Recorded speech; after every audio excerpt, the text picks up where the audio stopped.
always a bigger fish.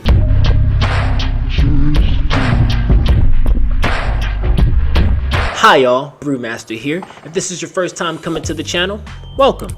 And to all of the 5,000 returning connoisseurs of culture and practitioners of good taste, hey, it's good to see you again.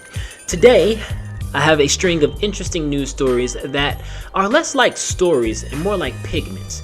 And with these pigments, I'll be painting a picture of the abysmal state that Hasbro now finds themselves in. Now, if you're like me, and if you click this video, then I suspect you may be, then you probably already know about the 2,000 employee layoff that happened just last year. But Brewmaster, you devilishly desirable disciple of the dice, I hear you say, didn't Hasbro just release a successful movie and a Game of the Year video game just last year? And aren't they releasing a brand new edition of DnD just this year? Well, it's not so simple. Milton Greep with ICV2 reports, for the full year, Hasbro has lost $1.4 billion, swinging from a $204 million profit in 2022 on a 15% year-over-year sales decline to $5 billion. It goes on to say their gaming segment is up by 10%, but that's mostly due to Balers Gate 3 and Monopoly Go of all things. Talk about squeezing blood from a penny. Still, WotC has generated $1.07 billion in tabletop sales in 2023, which is a very healthy number. And now we can see why these layoffs are happening, because they're having massive losses. Hasbro is so immense that they generated $1 billion of sales and still lost $1.5 billion. And the crazy thing about this loss is that this is just the loss in the last quarter. That's 3 months. That's 3 months of time, and they lost $1.5 billion. Now, this is in the same year that the incompetent but aptly named Christopher Cox received an almost $10 million bonus. I swear, the only people who can perform like this while still making millions of dollars are CEOs and politicians. Now, Cox and his stoolie Cynthia Williams continue to make bad decisions, putting their workers in jeopardy and ruining the hobby that we love. Because look at them.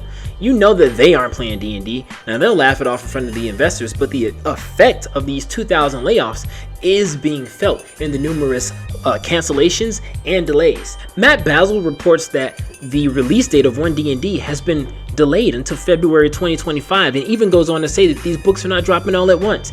Instead, the release will be staggered, with the player handbook arriving earliest and the monster manual not dropping until early 2025. That's right, you heard the man.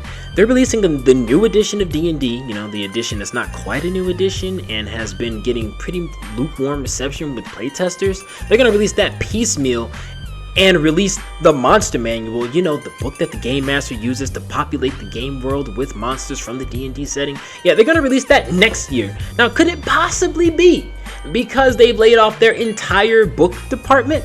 Yeah, as reported by Professor Dungeon Master at Dungeon Craft, everyone in charge of the physical 5.5 edition books was laid off in December. Now, Charlie Hall with Polygon has gone on to report that Wizards of the Coast has been teasing the next revision of D&D 5th edition since 2022, and if they've been working on it for a couple years before they started teasing it, then we can say that it's been in development now for about 5 to 6 years. At the same time, it's been working to temper fans' expectations while managing multiple controversies, including, but not limited to, the OGL debacle. Oh yeah, you know, them trying to revoke that irrevocable license while, you know, forcing people to pay, you know, back pay, shit, forward pay too, and try to steal the rights to all the third-party content ever created while crediting no one. I am altering the deal. Pray I don't alter it any further. A particularly heinous round of holiday layoffs by its corporate owner, and a complicated recall of defective products.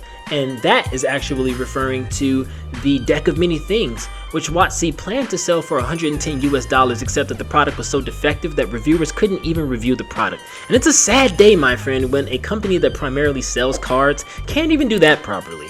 And again, the CEOs will continue to collect their bonuses while the ground floor employees burn on the sacrificial altar of the corporate line god, because that line must go up. Now, we're put in a crappy situation as consumers and as fans, because we don't want to support Hasbro's bad business practices, of course, but when the company suffers financially, then, you know, that puts the workers at jeopardy and not the people who make the decisions. But it's not all doom and gloom. Bloomberg reports that Hasbro has already made $90 million on licensing alone for Balers Gate 3 and expects that number to have a long tail, or to continue to make it profit for a long time after that. But Baldur's Gate 3 can't save Hasbro or Wizards of the Coast, which appears to be being gutted and stripped in service of a mostly digital product, and it is ultimately this movement toward a subscription model with the pursuit of profit. That's the reason why we've seen these controversies, the OGL, the massive layoffs, the delays with both one DnD and the Deck of Many Things. Recently, Hasbro was caught using AI art after swearing that they weren't, and shortly after firing a whole bunch of artists. Really? And the layoffs have also led to the cancellation of a much anticipated Dragonlance TV series, whose pilot was compared to the season 1 of Game of Thrones pilot. Now, it was Cynthia Williams who opened her mouth to say that D&D is undermonetized. I don't remember asking you a goddamn thing. Well, how much money is it making you now? Hasbro is now eating itself, and Wizards of the Coast is on the menu.